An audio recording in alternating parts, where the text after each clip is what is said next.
Uriah Hall started out his MMA career with a lot of hype, a lot of potential, but he's been underwhelming since then. But his last fight, he got a flashy, kind of eye-opening win, and he's going to make his next appearance on the main card of UFC 193. I'm Peter Loshak. You're watching SBR Videos, and we're going to analyze this fight from a betting perspective right now with the best in the best, Nick Kalikas, an experienced, long-time consultant on MMA odds making. His website is MMAoddsbreaker.com. Nick Kalikas, Uriah Hall. A lot of people thought he was going to be one of the most fearsome strikers in all of MMA when he first showed up on the scene, and he's coming off of that huge, knockout win, flying round kick. Now, he's minus 145 against Robert Whittaker, who's also kind of a devastating striker. I saw this line earlier at minus 115 earlier in the week. Now it's all the way up to minus 145. I'm guessing the public is betting Uriah Hall, and given how his last fight went, that doesn't surprise me at all. Is that what's been happening?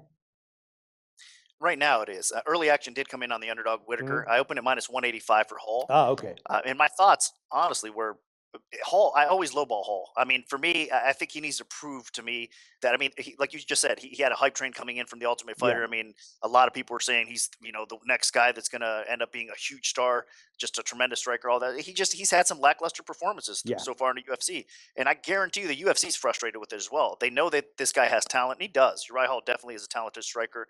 But he just hasn't shown it. Now, Mousasi was, like you mentioned as well, a marquee win for him. I mean, that was huge. Mousasi is one of the best guys in the division for sure.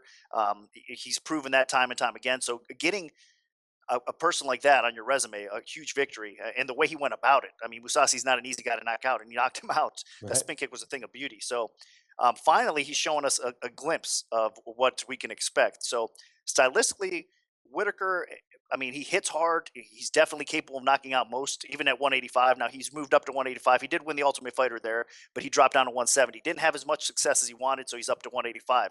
It's still 185. His power has definitely come back with him.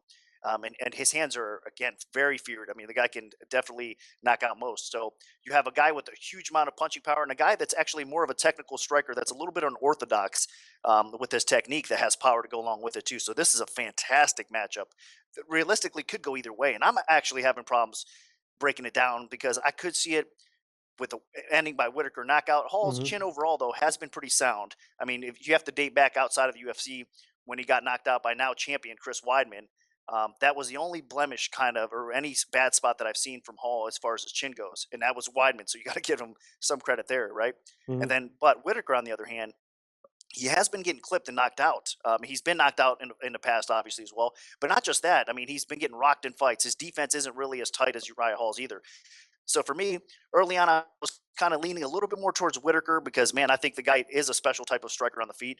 But then the more I look at it, the more I think about it. I mean, his defensive concerns with a guy like Uriah Hall really bother me some. So I'm not surprised to see some action come back in on Hall, especially with all his popularity and, again, all the hype behind him. And in most cases, the line constantly gets bet up. So I overshot it, opened it a little bit too high. Got some early action on Whittaker. Now it's climbing back up a little bit towards Hall. All right, so it sounds like then that the books are going to get pretty much balanced action on this one then, and that there won't be a decision, much of a significant decision needed either way. I mean, we'll see.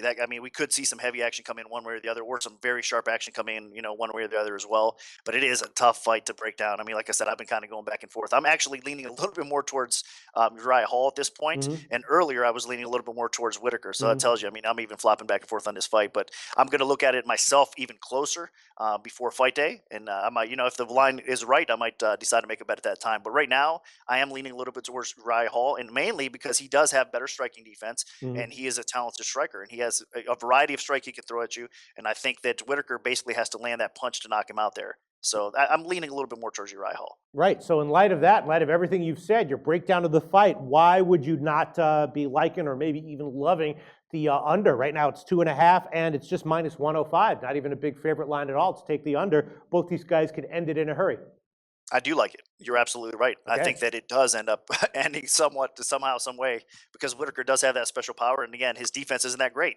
So Uriah Hall, if he lands, he's going to put Whittaker out there. I think Whittaker, again, is capable of knocking out most. So I do like the under. I think that's probably one of the better bets on the card. So you think we might see some sharp action come in late on the under, especially with the odds just minus 105 right now? Yeah, I think so. And I think you'll see some public action come in that way as well. So we could see, it end up flipping a little bit, and we'll see some, the actual under being a favorite at one time or not. So I do think that's the scenario here. The problem is, I think with these guys, as far as I hate unders. Period. I mean, look, we Right. just talked about earlier the Hunt and Bigfoot fight. The first time they went, are you kidding me? I never would have thought that fight would go Yeah. over. And you can look back historically on fights that you think to yourself they should hit under. No way this fight goes, because you got two strikers that have, one guy has a weak chin or both have weak chins that are going to go out do battle, and a lot of times it goes over. Yeah. So that's my hesitation, just because it is an under. I hate unders. I'd much rather bet overs. But I mean, every situation, every fight is different, and I do think you're right. And I'm not going to hesitate to bet an under if I think there is value there. I think it is going to happen, even with all that being said. So in this spot, I do think somebody probably gets knocked out. And at minus 105 right now, where the line is, there is some value. Yeah, that's why the odds are so key. You might hate taking an under if it's a big favorite, but if it's a shot with a big underdog and you like it anyway, or just even money odds, different case. Nick Kalikas from MMAOddsbreaker.com. Thanks so much. Thank you.